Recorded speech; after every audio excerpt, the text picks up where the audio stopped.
کہ زندگی یہ نہیں ہے. حضور تاج الشریعہ رحمۃ اللہ علیہ نے فرمایا زندگی یہ نہیں ہے کسی کے لیے، زندگی ہے نبی کی نبی کے لیے.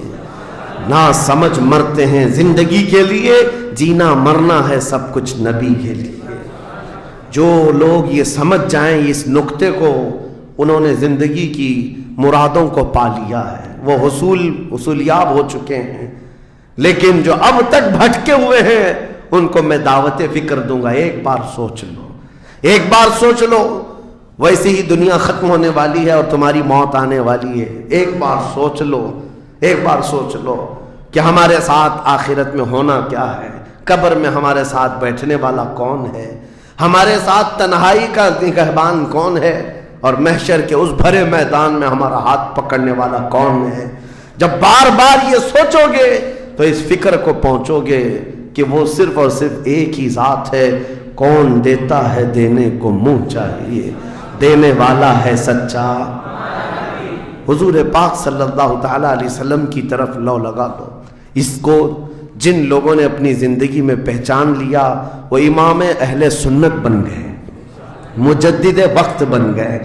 اعلیٰ حضرت امام اہل سنت فاضل بریلوی رحمۃ اللہ تعالی علیہ کے متعلق ایک بات میں آپ سے کہوں، وہ بڑے عالم تھے، بڑے فقیہ تھے، بڑے محدث تھے، اور بہت سارے علوم پر انہیں مہارت تامہ حاصل تھی، سب اپنی جگہ پر. لیکن یہ سارے علوم نے مل کر اعلیٰ حضرت کو اعلیٰ حضرت نہیں بنایا. ان کو اعلیٰ حضرت بنانے والی چیز حقیقت میں عشق رسول ہے. حضور پاک صلی اللہ تعالی علیہ وسلم سے بے انتہا لگاؤ یہ مقام پیدا کر دیتا ہے، یہ مقام. ورنہ عالم تو بہت سارے، کتابیں لکھنے والے بھی بہت سارے، لیکن جس نے عشق کی بولی بولی دنیا اس کو پہچاننے لگ جاتی ہے، دنیا اسے پہچاننے لگ جاتی ہے. زندگی کا مقصد وہ سمجھ گئے کہ ان کی غلامی کرنے میں ہی یہاں پر عروج و ترقی ہے. اسی کو خانوادہ اعلیٰ حضرت سے ان کے پوتوں تک بھی یہ فکر پہنچی. تاج الشریعہ نے فرمایا بلہوسن سیم و زر کی بندگی اچھی نہیں، ان کے در کی بھیک اچھی، سروری اچھی نہیں. تم جو سوچ رہے ہو زندگی کے طور طریقے ایسے ہونے چاہیے، ویسے ہونے چاہیے، گزار لو جتنے دن چاہے، بڑے بڑے بنگلوں میں، بڑی بڑی گاڑیوں میں، بڑی جائیدادوں میں، لیکن زندگی میں وہ عزت نہ پاؤ گے جو میرے مصطفیٰ کے قدموں میں ملے گی، جو حضور کی غلامی میں ملے گی وہ عزت نہیں پا سکتے. عزیزان گرامی وقار، نبی کریم صلی اللہ تعالی علیہ وسلم کے ان صحابہ کو دیکھتے ہیں جنہوں نے زندگی کو ضائع نہیں کیا، ایک پل بھی ضائع نہیں کیا. آج میں آپ کو اسی لیے کہہ رہا ہوں موت آنے والی ہے، اس سے پہلے ایک وقت بھی، ایک لمحہ بھی ضائع ہونے مت دینا، برباد ہونے مت دینا. جو وقت ہے، میں مصر میں دیکھتا تھا بسوں میں بھی، اور کبھی کبھار ٹکٹ کاؤنٹر پہ جو لائن لگی رہتی تھی ایک اسٹیکر لگایا گیا تھا. اکثر جگہوں پر یہ اسٹیکر پڑھنے کو ملتا تھا، اجعلوا الانتظار فی الاستغفار.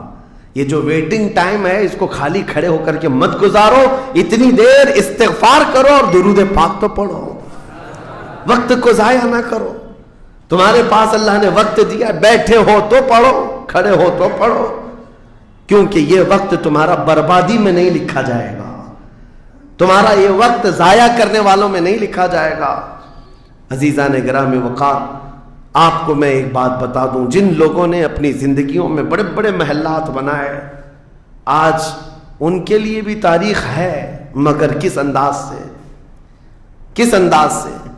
آج دنیا نے آپ کو ایسے ڈائیورٹ کر رکھا ہے، جو کام ہونے کے تھے وہ نہیں کرنا ہے آپ کو، لا یعنی کاموں میں مصروف ہو گئے. جو چیز تمہارے حصے کی تھی نہیں اس پر انرجی خرچہ کرتے رہ گئے، اور جو چیز تمہارے کام کی تھی اس کو تو بھول ہی گئے. آپ کو میں ایک بات بتا دوں، ہو سکتا ہے شاہ جہاں نے تاج محل بنایا، اور پھر بادشاہ قطب الدین کے زمانے کے نشانیاں موجود ہیں، لال قلعے بن گئے، قطب مینار بن گیا، بڑی بڑی عمارتیں ہیں، لوگ اوپر سے نیچے دیکھنے کے لیے آتے ہیں.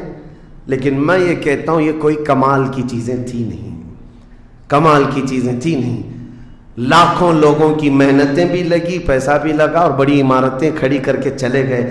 ہزاروں کی تعداد میں تاج محل میں لوگ جاتے ہوں گے. تاریخ تو لوگوں کو تھوڑی بہت تو پتہ ہوگی کہ اپنی بیگم کی محبت میں بنایا ہوا ایک محل ہے اور بیگم کی قبر بھی وہاں ہے، لیکن جانے والے کبھی کسی کو سنا ہی نہیں کہ ایک فاتحہ بھی کوئی پڑھتا ہوا نظر آتا ہے۔ وہ تو پکنک پوائنٹ ہے، ٹورسٹ ایریا ہے، جائے دیکھے آئے۔ لیکن میرے عزیزو، یہ بڑے بڑے محلات اپنی ناموری کے لیے بنا کر تو چلے گئے، لیکن آؤ بریلی شریف کی سرزمین پر ایک مدرسہ جو اعلیٰ حضرت نے بنایا، مبارک پور کی سرزمین پر جامعہ اشرفیہ جو حضور حافظ ملت نے بنایا، یہ عمارتیں آج بھی دعوت دے رہی ہیں۔ ایک دو نہیں، ہر سال ہزاروں کی تعداد میں عالم اور مفتی وہاں سے نکلا کرتے ہیں۔ یہ کام کی چیزیں تھی جو بزرگوں نے کر دیا کہ امت کو ایسا کچھ دے جاؤ کہ وہاں سے آنے والا کچھ فیض اٹھا کر کے جائے۔ تاج محل لے کر کے کیا کرنا ہے؟ پیسے کمانا ہے یا ٹورسٹ ایریا بنانا ہے؟ لیکن ایک ایسا ادارہ جس میں پڑھ کر کے دنیا روشن ہوتی اور آخرت بھی روشن ہوتی۔ ہم سنیوں کے ہاں یہ چیزوں کی ضرورت تھی، ہمیں لا یعنی چیزوں میں مصروف کر دیا گیا ہے۔ اب تو آپ کو پتہ ہی ہوگا، مجھے تو جلسوں والا آدمی بنا دیا گیا، جہاں دیکھو پروگرام جلسے۔ میں اصل میں جلسوں والا آدمی تھا ہی نہیں، میں فیلڈ ورک کرنا پسند کرتا ہوں، کسی علاقے میں رہ کر کے قرآن کی تفسیر کرنا اور لوگوں کے درمیان رہنا۔ لیکن مسلسل سفر کا ایک تجربہ میں آپ کو بتا رہا ہوں۔ ہوں گے یہاں پر بھی بہار بنگال والے، سب ہوں گے، بہار والے، بنگال والے، جھارکھنڈ والے اتنے جلسے کرتے ہیں، 365 دن بھی اگر ان کو تاریخ دی جائے تو بھی کم ہے۔ ایک اینالائز کرنے والے بہار کے رپورٹر ہیں، انہوں نے رپورٹ لا کر کے ہمارے سامنے بتائی کہ حضرت 2022 میں اسٹیٹ آف بہار میں 4000 جلسے ہوئے، 4000 جلسے۔ میں ان کا مخالف نہیں ہوں، لیکن ایک فکر آپ کو بتا رہا ہوں، 4000 جلسے، جن میں سے ہر جلسے کا کم سے کم خرچہ 5 لاکھ روپے، اس سے کم خرچہ کرتے نہیں۔ 6 مہینے چندہ کرتے ہیں، اس کے بعد بڑا جلسہ کرتے ہیں۔ کیلکولیشن کر کے دیکھا گیا تو سال میں 2000 کروڑ روپے خرچے ہوئے، 2000 کروڑ روپے۔ میرے عزیزو، ٹھیک ہے یہ سب اپنی جگہ پر، لیکن پورے اسٹیٹ پر گھوم کر کے دیکھیں تو مسلمانوں کے نام کی ایک یونیورسٹی بھی نہیں ہے، کوئی ایک بڑا ادارہ نہیں قائم کر سکے۔ 2000 کروڑ کی بھاری رقم سال بھر خرچ کرنے والا غریب اسٹیٹ جس کو لوگ سمجھتے ہیں۔ میرے عزیزو، میں یہ بات اس لیے عرض کر رہا ہوں، جن چیزوں میں تمہارا ذہن الجھ گیا یہ وہ تمہارے کام کی نہیں تھی۔ اعلیٰ حضرت نے بہت پہلے فرمایا تھا، یہ دنیا کا حال یہ ہے، شہد دکھائے زہر پلائے۔ یہاں پر چکا چوند دکھنے والی چیزیں وہ تمہارے حق کی نہیں ہے۔ اور ممبئی والے کیا کرتے ہیں؟ وہ تو بہار والے جلسوں میں ہیں، ممبئی والے کھچڑا کمپٹیشن کرتے ہیں۔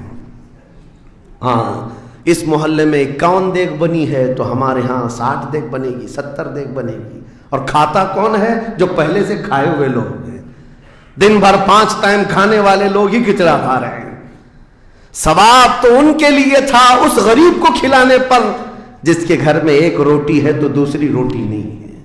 کھلانا بالکل ثواب ہے، حدیثوں میں ملتا ہے، کھلانے سے بڑھ کر کے ثواب نہیں ہے، پہنانے سے بڑھ کر۔ سرکار غوث پاک کا یہ فرمان بھی ہے، میں نے ساری نیکیوں کو الٹ پلٹ کر کے دیکھ لیا، رحمان کو 2 نیکیاں سب سے زیادہ پسند ہیں، ایک بھوکوں کو کھلانا، ننگوں کو پہنانا، یہ 2 چیزیں۔ لیکن یہاں پر کن لوگوں کو کھلایا جا رہا ہے؟ ہم ہی لوگ تو کھاتے ہیں۔ ہمارے گھر میں بھی کھانا بن رہا تھا، ایک دن سڑک پہ بنا لیا، انٹرٹینمنٹ کر رہے ہیں۔ اور اس پر آپ یہ نہ سمجھیں کہ میں ان تمام چیزوں کا مخالف ہوں، کرو جتنی حیثیت ہے اتنی کرو، لیکن یہ نہیں ہے کہ ہمارا سارا کا سارا دار و مدار اسی پر ہے۔ سنیت اسی کا نام نہیں ہونا تو یہ چاہیے تھا کہ ہمارے پاس ایسا مضبوط قلعہ ہوتا جو ہر زمانے میں میرے مصطفیٰ کی عزت پر پہرا دینے والے سپاہی وہاں پر تیار ہو رہے ہوتے۔ ہمارے پاس نہیں ہے ان تمام چیزوں کی، اس لیے مجھے درد ہوتا ہے اس بات کا کہ ہم نے جن چیزوں کے لیے اللہ تعالیٰ سے امانت لی تھی، ہمیں اللہ تعالیٰ نے نوازا تھا، وہ ہماری رقم بھی غلط جگہ جاتی، ہماری زندگی کا وقت بھی غلط جگہ جا رہا ہے۔ عزیزان گرامی وقار، ان سب چیزوں کا سوال ہوگا قیامت کے دن ہم سے، ہر چیز کا سوال ہوگا۔ اگر ہم نے وقت کو ضائع کیا ہے اور اپنا مال بھی غلط جگہ استعمال کیا ہے، ہر جگہ ہماری پکڑ ہوگی، ہماری پکڑ ہوگی۔ ویڈیو اچھا لگے تو پلیز لائک شیئر ضرور کریں۔